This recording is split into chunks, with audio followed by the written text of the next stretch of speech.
Hello and welcome to a video explanation on your fashion trend forecasting assignment.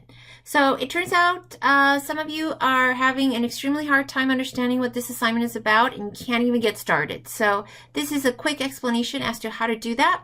So first things first, make sure that you do look at the handout that was provided for you that I went over in class. Just do one more reading thoroughly just to make sure that you understand the instructions. In the instructions, it even gives you instructions on how to access WGSN and the purpose of what we're doing. So you're going to, in teams of two, develop research and pretend that you're a trend forecaster. You're going to research trends and forecasts and trends for 2018, for fall, winter 2018, going into 2019.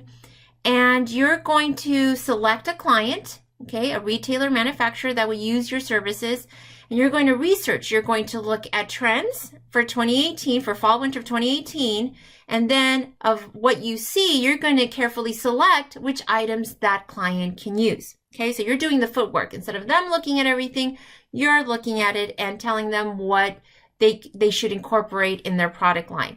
So you're basically doing the footwork for them and doing the job of what a forecasting service would do. Now, you are going to be creating 2 theme boards out of your trends that you're predicting and creating a visual so they can visually see what they should be incorporating. So you have to decide on the product category. I even outlined the process. So if you select a particular client, when you select one, you need to make sure that you select one that you are familiar with. You're going to research, definitely should go to WGSN, but I specifically explained in class that I made it 2018 fall winter so that you can access other items that don't require a subscription. So if you just go and do a basic research, trends will come up. It's not like that's far into the future. You're going to be looking at trends in 4 main categories: style/silhouettes, garment shapes, fabrics or fabrication, color, and prints motifs. So in those 4 areas, you're going to look at what they're predicting in terms of trends. Okay, you're going to look at you're going to look at different sources. So you're going to go online, and one would be the WGSN. Okay, so again, in the handout, it's explained to you how to get on there, but I'll show you again. You go through the databases for library, and all you have to do, because when it first comes up, it's spring, summer 20. So all you have to do is search. I know you all know how to search. You just do autumn, winter, or AW. You can just do A/W. 2018 trends. Okay, and once you do that, it'll come up. Autumn, winter 2018 trends. So you'll have tons of reports that you can pick from. Some are just for socks and hosiery, some are for apparel, specifically for denim. So there's tons that'll come up. So you know how to do a basic search since you've done it a million times. So just go on here. You can also look at little videos that tell you a little bit on trends, but basically focus on the autumn, winter, obviously, and tons of reports. And they'll tell you about color, fabrication. This is specifically for textiles. So go look at that and get some information on that. Also, just go to Google, since most of you use Google, and just type in fall 2018 fashion trends. I told you in class you can use W Magazine, Vogue, InStyle, Elle. All these come up. See, all these already have top fall 2018. You can look at runway, fashion trend. Look, I mean 80s. I mean, you can go to any of these. So it tells you all, like some are specifically are street style, some are runway trends, but it'll just tell you. So what you're going to do is you're going to go on here and on WGSN and look at what the top trends are. So if they tell you 80s trend is coming back, like retro, so see like 80s crest. So we're looking at what is old is new again. So the retro vintage look. Okay, so that's one of the trends they're predicting. Things that showcase legs, so very short hemlines. Okay, so that's another trend they're predicting. So animal print, see animal house, so they're saying animal print. So if you look and you're like, this is something that my client can incorporate, you put that on the listing. So another thing that's important for you to look at is the actual example that I did provide for you where it actually shows a project. So you're going to have a title slide and you're going to identify with your names, put AMM 101, and you're going to have a slide with the name of your client and a brief summary of who they are, okay? And you're going to give me predictions on the 4 categories that you were required to do. So style, silhouette, see, so it's a listing. I said put it in bullet. A listing of things that are going to be predicted for that season. Fabrication. This is for color, prints, motifs. See? So here are the colors here, and these are the motifs. And then you're going to put those in an actual trend or mood board. Okay, so this is a trend slash mood board. So you're going to have a clever title. You're going to have a color palette. The color palette has to have colors that are in trend, okay, that are predicted that your client, again, can pick.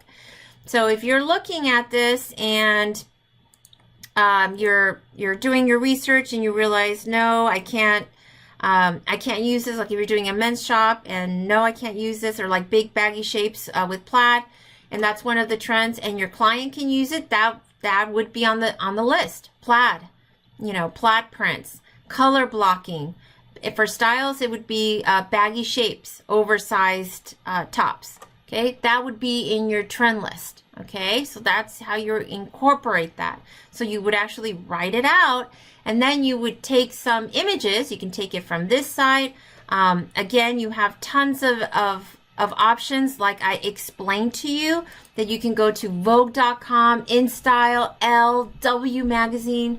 They have great images that you can use. Polyvore is another one.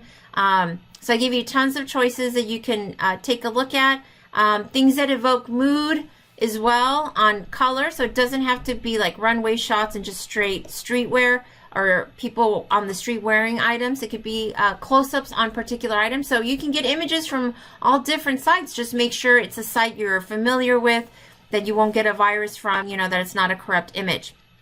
So again, I explained that you can use several sites for that, and I gave you several options for creating your virtual board. Okay.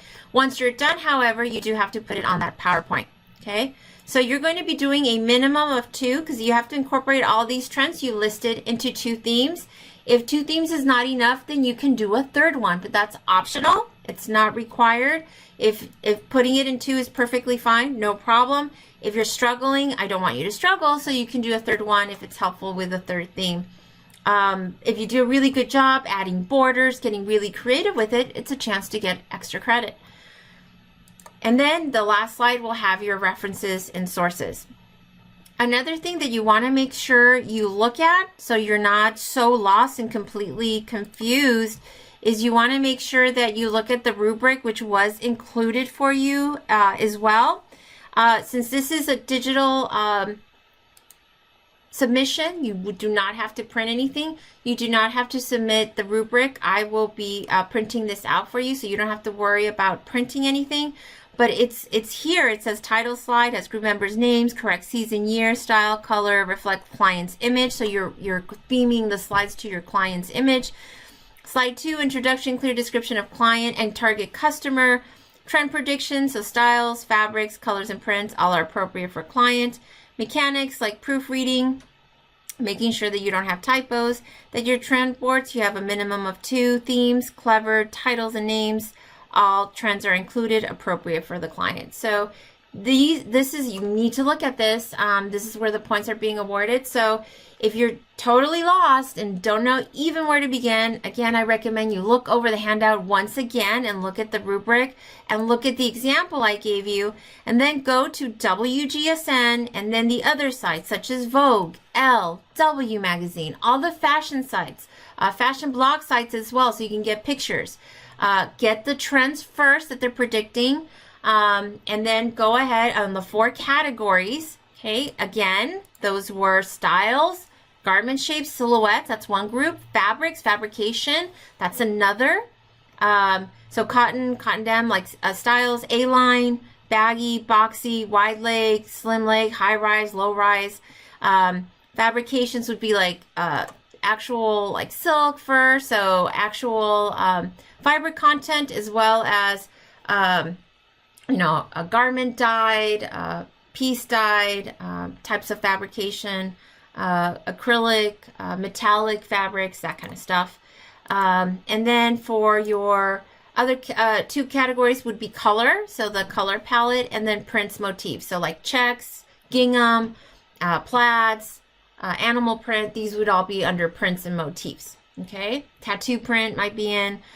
So I don't want to actually give you the answer because that's your job to do. So I'm just throwing some random ones out there. And any source that you use, whether to get pictures or to get actual trend information put on here. Another area you can look at is cottonink.com, which I've shown you in class and I've mentioned it more than once. Pantone.com you can use. It's a Pantone. It gives you color, so it's great for getting color. So just Google. Just go to Google and put fashion trend, autumn, winter, or fall 2018 trends, and you'll get lots of stuff coming up, and that's what you need to look up. Okay, so hopefully this helps you get started. If you have any further questions, please let me know, but this is as stripped down as I can show you with an example, a rubric, a handout, and a video. So hopefully this will give you an idea as to actually show you how to do it. But if you still completely confused, please please give me send me an email and see where we can go from there. All right, have a good one.